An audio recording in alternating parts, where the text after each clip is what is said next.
Ciclos bioquímicos. Introducción a los ciclos bioquímicos. Cuando estudiamos biología y ecología, nos damos cuenta de que todo en la naturaleza está profundamente interconectado. El agua que bebemos, el oxígeno que respiramos, el carbono presente en nuestro cuerpo y los nutrientes que obtenemos de los alimentos forman parte de procesos cíclicos que se repiten una y otra vez desde hace millones de años. Estos procesos reciben el nombre de ciclos biogeoquímicos o simplemente ciclos bioquímicos. ¿Qué es un ciclo bioquímico?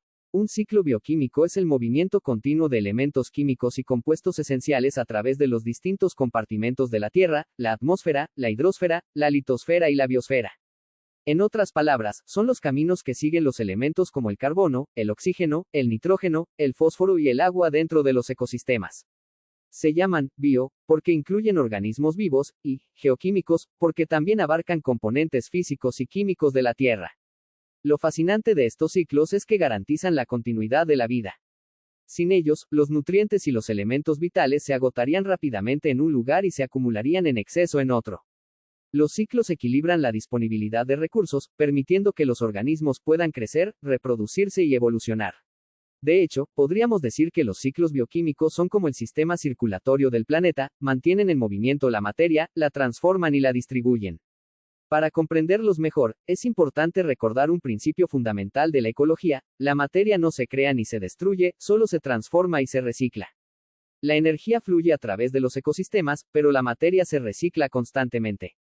Así, el carbono que forma parte del dióxido de carbono en la atmósfera puede convertirse en glucosa mediante la fotosíntesis, luego pasar a los músculos de un animal que come la planta, después liberarse otra vez como dióxido de carbono durante la respiración, y así continuar el ciclo sin fin. Existen varios ciclos bioquímicos, pero los más estudiados y relevantes son el ciclo del agua, el ciclo del carbono, el ciclo del oxígeno, el ciclo del nitrógeno, el ciclo del fósforo y, en algunos contextos, el ciclo del azufre.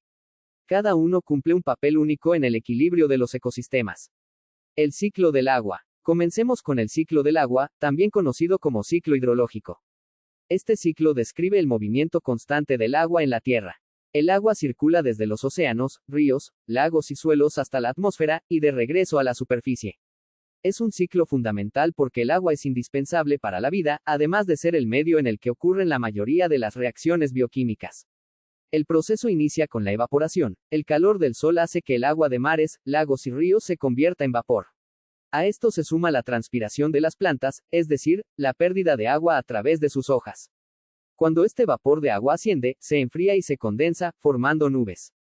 Luego ocurre la precipitación en forma de lluvia, nieve o granizo, que devuelve el agua a la superficie terrestre.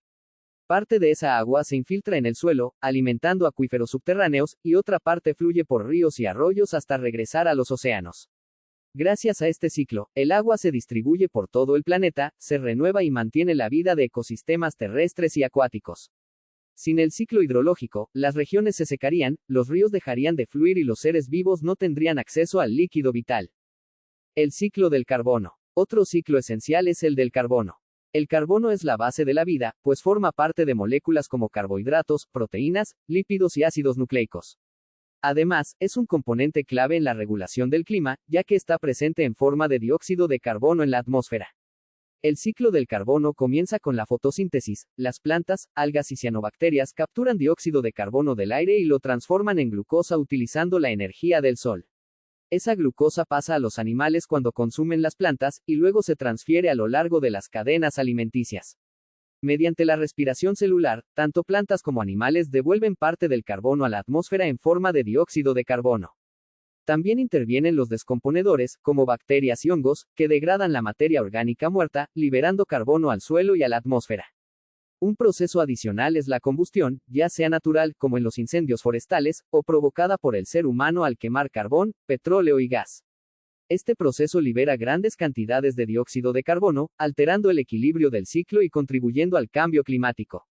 El carbono también se almacena a largo plazo en sedimentos, rocas carbonatadas y combustibles fósiles. De hecho, el petróleo, el gas natural y el carbón son reservas de carbono acumuladas durante millones de años. El ciclo del oxígeno. El oxígeno es vital para la respiración de la mayoría de los seres vivos y también es un elemento esencial en la formación del ozono, que protege al planeta de la radiación ultravioleta.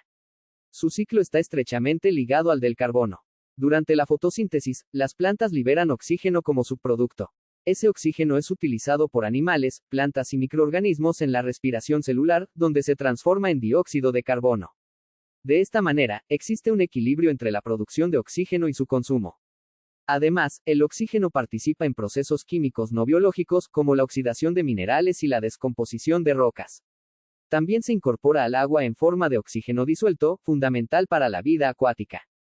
El ciclo del nitrógeno. El nitrógeno es otro elemento indispensable, ya que forma parte de proteínas y ácidos nucleicos como el ADN y el ARAN. Aunque el nitrógeno constituye casi el 78% de la atmósfera, la mayoría de los organismos no pueden usarlo directamente en esa forma gaseosa. Aquí entran en acción las bacterias fijadoras de nitrógeno, que viven en el suelo o en simbiosis con las raíces de ciertas plantas, como las leguminosas.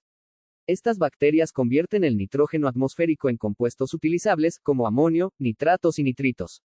Las plantas absorben esos compuestos y los incorporan en sus tejidos. Luego, los animales obtienen el nitrógeno al consumir las plantas o a otros animales. Cuando los organismos mueren o excretan desechos, el nitrógeno regresa al suelo en forma de compuestos que los descomponedores transforman nuevamente. Finalmente, otras bacterias del suelo realizan la desnitrificación, que devuelve el nitrógeno a la atmósfera en forma gaseosa, cerrando el ciclo. Este proceso asegura que el nitrógeno esté en constante circulación, evitando que se agote. El ciclo del fósforo. El fósforo es esencial para la vida porque forma parte del ADN, del ARAN y del ATP, la molécula energética de las células. A diferencia de otros ciclos, el fósforo no tiene una fase gaseosa importante, sino que se mueve principalmente entre el suelo, las rocas, el agua y los seres vivos. El ciclo inicia cuando las rocas fosfatadas se erosionan, liberando fosfatos al suelo y al agua. Las plantas absorben esos fosfatos, y luego pasan a los animales a través de la cadena alimenticia. Al morir los organismos, los descomponedores liberan nuevamente fosfatos al ambiente. Parte del fósforo termina en sedimentos marinos, donde puede permanecer durante millones de años hasta volver a la superficie terrestre mediante procesos geológicos. El ciclo del azufre. Por último, está el ciclo del azufre. Este elemento es importante porque forma parte de proteínas y coenzimas. El azufre circula entre la atmósfera, la hidrosfera y la litosfera. Se encuentra en minerales, rocas y en forma de sulfatos disueltos en el agua. Los volcanes y la descomposición de materia orgánica liberan compuestos de azufre a la atmósfera, mientras que las bacterias del suelo lo transforman en formas aprovechables para las plantas. Igual que con otros ciclos, los animales obtienen azufre al alimentarse de las plantas y lo devuelven al ambiente mediante desechos o al morir. Importancia de los ciclos bioquímicos. En conjunto, los ciclos bioquímicos son la base del equilibrio ecológico. Mantienen la disponibilidad de nutrientes, regulan el clima, sostienen las cadenas alimenticias y permiten que la vida se mantenga a lo largo del tiempo. Cuando estos ciclos se alteran, surgen problemas ambientales graves. Por ejemplo, el exceso de dióxido de carbono altera el ciclo del carbono y provoca calentamiento global. El uso excesivo de fertilizantes afecta el ciclo del nitrógeno y el fósforo, generando contaminación del agua y proliferación de algas dañinas. Por eso, comprender los ciclos bioquímicos no es solo un ejercicio académico, sino una necesidad para enfrentar los retos ambientales de nuestro tiempo.